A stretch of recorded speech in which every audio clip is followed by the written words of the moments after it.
Shalom Bapak Ibu Saudara yang kekasih dalam Tuhan. Kita berjumpa kembali dalam program Marturia Ministry. Hari ini tentunya kita dipenuhi dengan sukacita untuk berbagai kebaikan dan kasih Tuhan yang kita alami. Dan secara khusus bagi saudara-saudara kita yang di saat ini pada tanggal 8 Mei boleh merayakan pertambahan usia, baik itu kelahiran maupun perkawinan, kami mengucapkan selamat merayakan pertambahan usia. Bagi saudari Adanti Evelyn Alpadianto, bagi anak kekasih Rosalin Citra Kalista Sitompul, dan bagi anak Amelia Catherine Siregar. Tuhan Yesus memberkati dan menyempurnakan sukacita dalam pertambahan usia yang diberkati. Saat ini firman Tuhan akan menyapa kita kembali. Sebelum kita membaca dan merenungkan firman Tuhan, mari kita berdoa. Tuhan Bapa di surga, terima kasih untuk firman-Mu yang senantiasa dinyatakan dalam hidup kami. Tuntun kami dengan Roh Kudus-Mu, urapi kami, dan mampukan kami untuk dapat mengerti, memaknai firman Tuhan. Sehingga hidup kami bukan hanya sekedar menjadi pendengar, tapi menjadi pelaku-pelaku firman yang setia. Di dalam nama Tuhan Yesus kami berdoa. Amin. Bacaan Alkitab kita pada saat ini terambil dari kitab Hosea, pasalnya yang ke-6, ayatnya yang ke-7, hingga pasalnya yang ke-7, ayatnya yang ke-2, yang menyatakan, tetapi mereka itu telah melangkahi perjanjian di Adam. Di sana mereka telah berkhianat terhadap aku.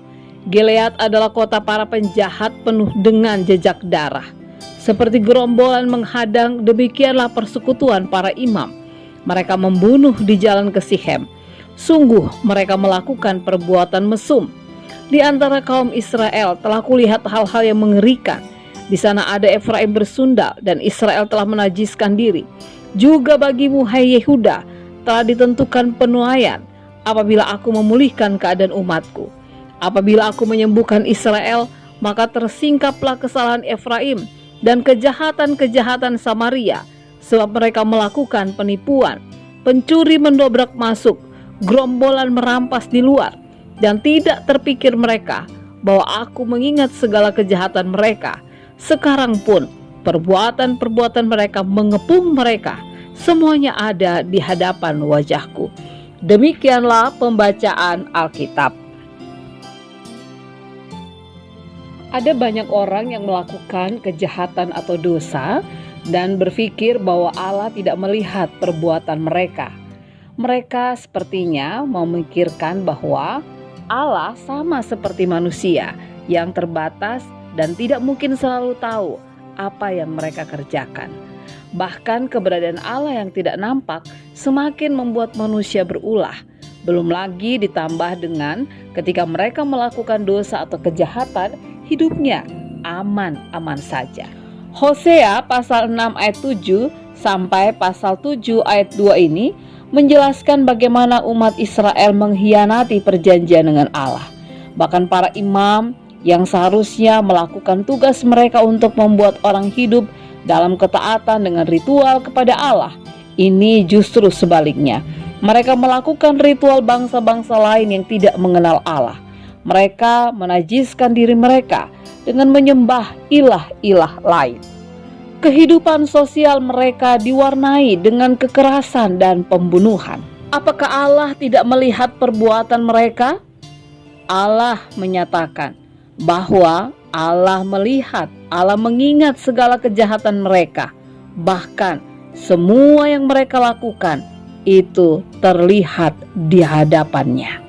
Bapak Ibu Saudara yang kekasih, harus kita sadari bahwa Allah yang kita imani adalah Allah yang Maha Tahu. Tidak ada yang tersembunyi di hadapannya.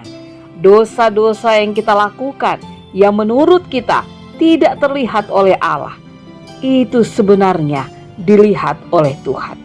Karena itu bagi kita yang masih terus berkajang dalam dosa dan kejahatan, ingatlah bahwa jika saat ini kita masih baik-baik saja atau masih aman-aman saja, sadarilah bahwa itu sebenarnya adalah sebuah kesempatan untuk bertobat, sebuah kesempatan untuk mengaku dosa dan memohon agar kiranya kasih karunia Tuhan dinyatakan kembali di dalam kehidupan kita. Janganlah menunda waktu untuk berbalik kepada Tuhan, karena mungkin saja waktu penghakiman itu dan waktu pertanggungjawaban itu telah diputuskan untuk kita. Tuhan Yesus memampukan kita semua untuk hidup di dalam pembaharuan yang saat ini mungkin sementara ditawarkan kepada kita semua. Amin. Bapak Ibu Saudara yang kekasih dalam Tuhan, mari kita satukan hati kita berdoa.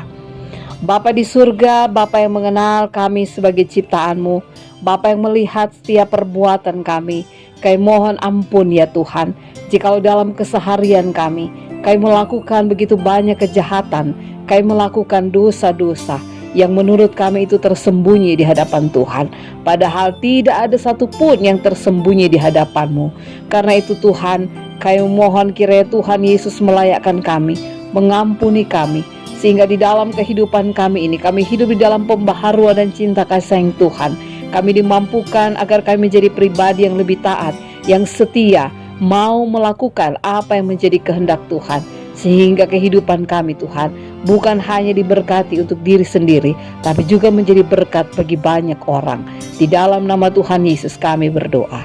Amin. Selamat beraktivitas Bapak Ibu, selamat berakhir pekan. Kiranya Tuhan Yesus memberkati kita semua.